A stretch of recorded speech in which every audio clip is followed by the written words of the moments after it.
तो इयत्ता 12वी सेक्रेटरी प्रॅक्टिसेस चॅप्टर नंबर 2 आजपासून सुरू करणार आहे. चॅप्टरचं नाव आहे sources of corporate finance.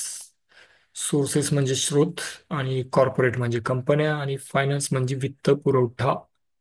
So कंपन्या बिझनेस चालवण्यासाठी पैसे कुठून आणतात, असा हा टॉपिक आहे. सो कंपन्यांकडे बेसिकली दोन पद्धतीचे भांडवल असतात. पहिला भांडवल जो आहे तो आहे ओन कॅपिटल, दुसरा आहे बॉरोड कॅपिटल. ओन कॅपिटल म्हणजेच इंटरनल कॅपिटल. इंटरनल कॅपिटल स्वतःचं भांडवल कंपनीचं. आणि बॉरोड कॅपिटल म्हणजेच, ठीक आहे, आउटसाइडर्स कॅपिटल, हे बाहेरच्यांचं भांडवल. अर्थातच कंपन्या शेअर्स विकून काय करतात? कंपनी शेअर्स विकून भांडवल उभं करतात. सो तुमच्या माझ्यासारखी लोक काय करतात माहितीये? कंपनीमध्ये वेगवेगळे कंपन्यांचे शेअर्स खरेदी करतात. आणि हे जेव्हा शेअर्स खरेदी केले जातात तेव्हा कंपनीला आपल्याकडून भांडवल मिळतं. ठीक आहे. So it's a very important source of finance की कंपन्यांना शेअर्स विकून भांडवल प्राप्त होतं. त्या व्यतिरिक्त रिटेन्ड अर्निंग म्हणून एक प्रकारे जो आपण पुढे जाऊन शिकणार आहोत. आता त्याचं एक्सप्लेनेशन देण्यात वेळ घालवणार नाही.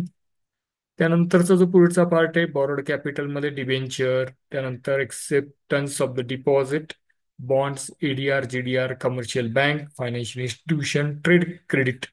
हे एवढे सगळे जे आहेत ना, 7 पॉइंट, हे सगळे आहेत आउटसाइडर्स कॅपिटल. म्हणजे कंपनी बाहेरच्या विविध लोकांकडून, संस्थांकडून कर्ज म्हणून भांडवल घेते. सिंपल लॉजिक आहे.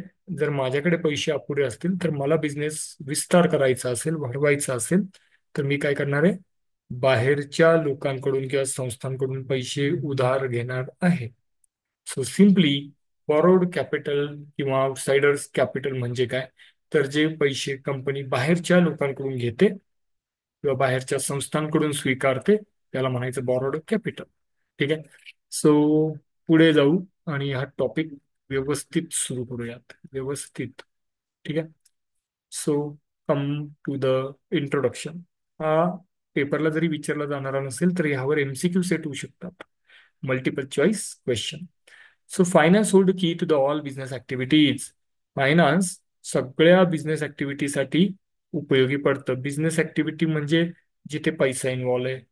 म्हणजे सपोज मी जे बिझनेसमॅन आहे आणि मला फर्निचर खरेदी करायचं आहे, मशीन खरेदी करायची आहे, मोटर कार खरेदी करायचं आहे, लॅपटॉप खरेदी करायचा आहे. मला काय लागतं? फायनान्स लागतं. मला बिझनेस वाढवायचा आहे, फायनान्स लागतं. मला जास्त माल खरेदी करायचा आहे बिझनेसमध्ये, दिवाळी, दसरा, मोठमोठे सण उत्सव येणार आहेत आणि मला स्टॉक करून ठेवायचा बिझनेसमध्ये वेगवेगळ्या आयटम्सचा. सो मला बिझनेसमॅन म्हणून फायनान्स लागतं. ठीक आहे. So no business activity can ever be pursued without financial support. Business पैशाशिवाय चालू शकत नाही. सो मनी इज अ की टू रन द बिझनेस. ठीक आहे. परत तिथे जाऊ आपण. So finance is necessary throughout the activities of. प्रमोशनसाठी म्हणजे मार्केटिंग करण्यासाठी तुम्हाला फायनान्स लागतं. तुमची जाहिरात करायची असेल बिझनेसची लोकांपर्यंत, टीव्ही चॅनल्स, न्यूजपेपर, रेडिओ, मोठमोठे बॅनर्स, होर्डिंग्स, पॅम्पलेट्स, अशा माध्यमातून अनेक लोक जाहिरात करतात. पण त्यासाठी लागतो पैसा. आणि पैशाला आमच्याकडे कॉमर्समध्ये फायनान्स म्हटलं जातं, वित्त पुरवठा लागतो. So the organisation and the regular operation of the business. पैसे कशासाठी लागतात? डे टू डे बिझनेस ऑपरेशनसाठी संस्थांमध्ये पैसे लागतात. रेग्युलर बिझनेस ऑपरेशन म्हटलं त्यांनी, जे डे टू डे ऑर्गनायझेशनचं काम आहे, दैनंदिन कामकाजासाठी सुद्धा पैसे लागतात. सो बिझनेसमॅनला सॅलरी द्यावी लागते, वेजेस द्यावं लागतं, कमिशन द्यावं लागतं, ॲडव्हर्टिजमेंटचा खर्च द्यावा लागतो, स्टेशनरीवर खर्च करावा लागतो. अशा अनेक खर्च आहेत. माल खरेदी करावा लागतं. सो अशा अनेक पद्धतीचे जे खर्च आहेत ते बिझनेसमॅनला कॅरी आउट करावे लागतात आणि ह्या ऍक्टिव्हिटीसाठी लागतो फायनान्स.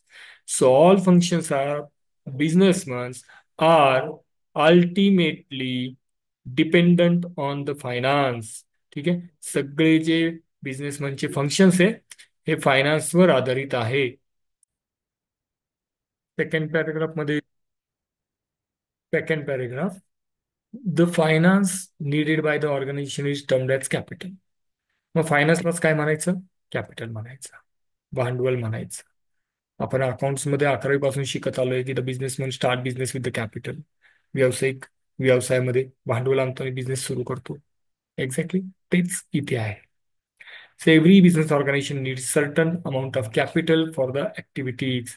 भांडवल कशासाठी लागतं? ऍक्टिव्हिटीसाठी लागतं.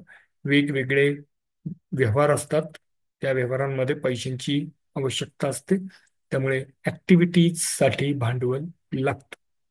ठीक आहे. So joint stock company, which is a modern form of business organization, can bring and a being large undertaking requires huge capital for the business. एकटा व्यापारी असेल ना, एकटा, तर एकट्या व्यापाऱ्याला बिझनेसमध्ये पैसे कमी लागतात. भागीदार असेल ना, पार्टनरशिप, पण पाहिले पार्टनरशिप अकाउंट्समध्ये, सो त्यांच्या केसमध्ये कॅपिटल थोडं जास्त लागतं. मोठमोठ्या कंपन्या ज्या असतात ना, टाटा, बिर्ला, रिलायन्स, अनेक कंपन्या आहेत, कॅडबरी कंपनी, अशा कंपन्यांमधून काय लागतं? मोठ्या प्रमाणावर भांडवल लागतं. मोठं भांडवल असेल तर मोठमोठ्या बिझनेस ऍक्टिव्हिटीज कॅरी आउट केल्या जाऊ शकतात. ठीक आहे. So this huge capital collection or the capital formation has a special significance in the management of the joint stock company. So जितकं भांडवल जास्त असेल ना, किंवा जितकं भांडवल तुम्ही उभं करू शकता बिझनेसमध्ये, कंपनीमध्ये, त्याचं महत्व बिझनेसला जास्त असतं. कारण त्या भांडवलातून कंपनी विविध खर्चांचं, विविध मालमत्तांचं प्लॅनिंग करत असतात. अनेक कंपन्यांकडे जर भांडवल उपलब्ध असेल तर मोठमोठे प्रोजेक्ट सुरू केले जाऊ शकतात. कळतंय? मला जर साखर कारखाना काढायचा आहे, काय करावं लागेल? नाही, राजकारणात उभं राहावं लागेल, तो भाग वेगळा. सगळ्यात आधी माझ्याकडे काय पाहिजे? भांडवल पाहिजे. सो मला जर आय टी कंपनी चालू करायची आहे, माझ्याकडे भांडवल पाहिजे.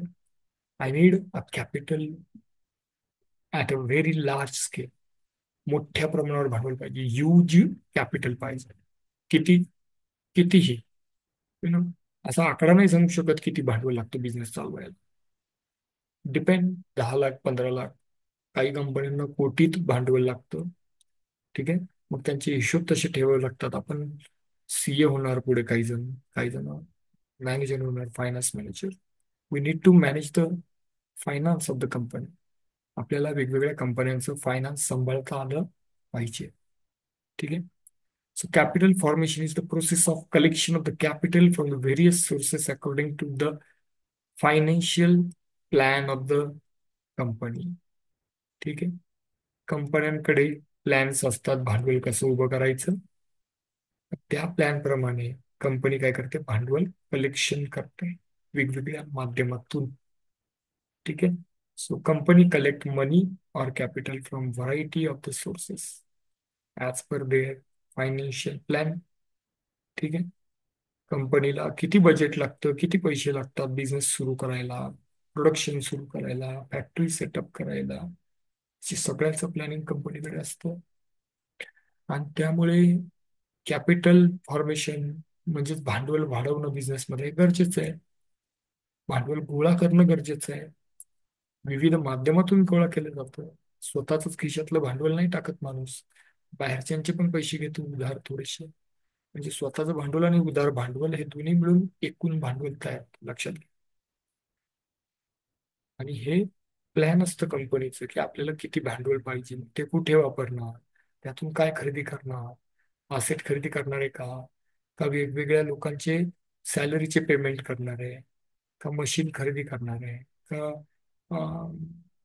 यु नो स्मार्ट टीव्ही घेणार आहे, का लॅपटॉप खरेदी करणार आहे, का मोटर कार खरेदी करणार आहे, की डिलिव्हरी व्हॅन खरेदी करणार आहे. असे खर्चांचं नियोजन, कंपन्यांना मोठ्या खर्चांचं नियोजन करावं लागतं.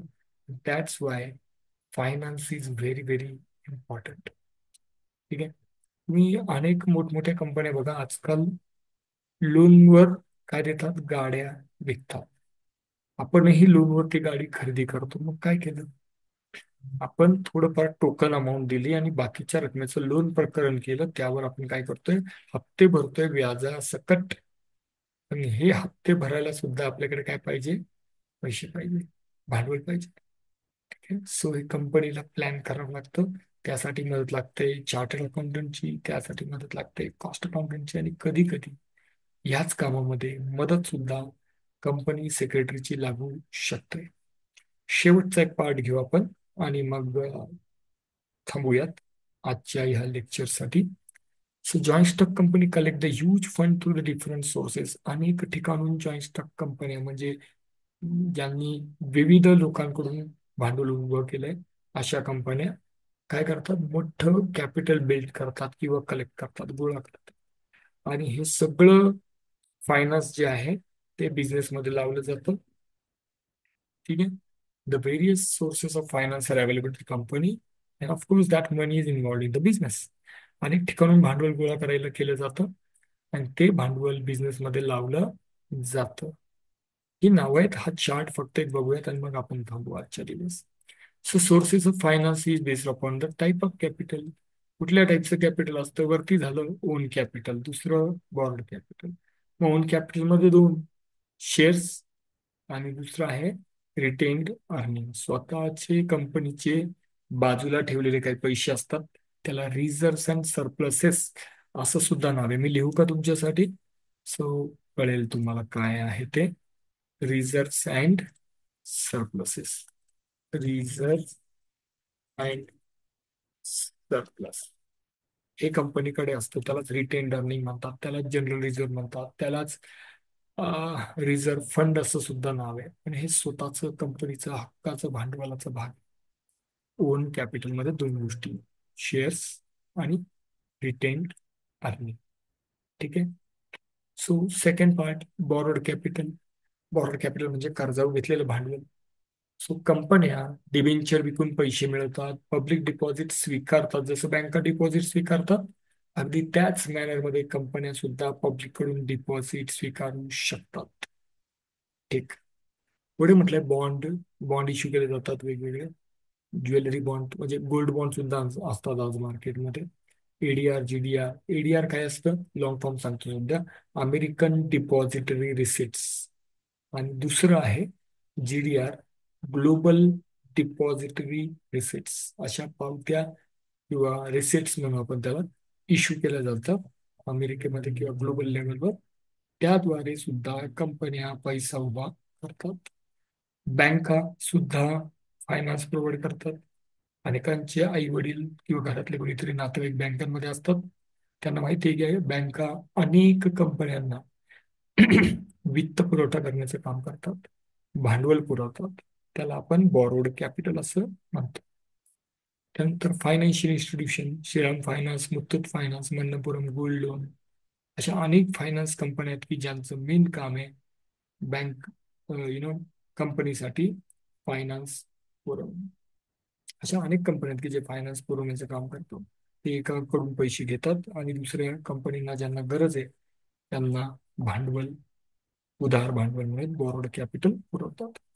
ट्रेड क्रेडिट हा एक नवीन म्हणण्याजोगा नाही, फार जुना पार्ट आहे. की ट्रेड क्रेडिट म्हणजे एखादा व्यापारी दुसऱ्या व्यापारीला उधारीवर माल विकतो. तो एक प्रकारे हे कर्जच घेतलेले आहे एका व्यापाऱ्याने, ते कधी फेडणार, जसे जसे पैसे येतील तसे ते ट्रेड क्रेडिट फेडलं जाईल.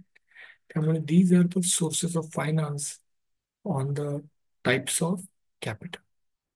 सो इतके सगळे टाइप्स आपल्याला अभ्यासायचे आहेत. खालचा एक छोटासा पॅराग्राफ घेऊन मग थांबूयात आपण या लेक्चरसाठी.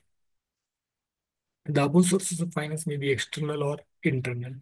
हे जे ओन आहे की नाही, ओन हे इंटरनल आहे. हे जे बॉरोड आहे की नाही, बॉरोड हे बाहेरच्यांकडून घेतलेलं आहे, म्हणून लोन कॅपिटल आहे किंवा एक्सटर्नल कॅपिटल आहे. So म्हणून इथे दिले external sources when the capital is raise from the outside. जेव्हा भांडवलच बाहेरच्या लोकांकडून घेतलं जातं, कर्ज उचललं जातं, त्याला म्हटलं जातं एक्सटर्नल कॅपिटल. मग इंटरनल सोर्स ऑफ फायनान्स किंवा हे काय, इंटरनल सोर्स म्हणजे अंतर्गत आपल्या कंपनीची माणसं कंपनीला काय करतात, वित्त पुरवठा करतात. The capital is made up from the organisations within the organisation, माफ करा. The capital is made up available from the within the organisation. हे विदिन द ऑर्गनायझेशन शब्द महत्वाचा. जेव्हा भांडवल कंपनीच्या अंतर्गत पद्धतीने तयार केलं जातं, मिळवलं जातं, त्याला म्हणायचं इंटरनल कॅपिटल किंवा इंटरनल सोर्स ऑफ कॅपिटल. दोन सोर्सेस आहेत, एक्सटर्नल सोर्सेस आणि इंटरनल सोर्सेस ऑफ कॅपिटल. आज आपण इतकं डिस्कस केलं. उद्याच्या लेक्चरमध्ये महत्वाचा भाग आणि पेपरच्या दृष्टीने अतिशय उपयुक्त असा भाग तो डिस्कस करणार आहे, सोर्सेस ऑफ ओन्ड कॅपिटल. आजचे दिवस इथेच थांबू. हा व्हिडिओ ऐकून झाल्यानंतर स्वतःपुरता मर्यादित ठेवू नका. आपल्या संपर्कातील इतर मित्र मैत्रिणी, नगरमधील बाहेरचे विद्यार्थी सगळ्यांना हा व्हिडिओ शेअर करा.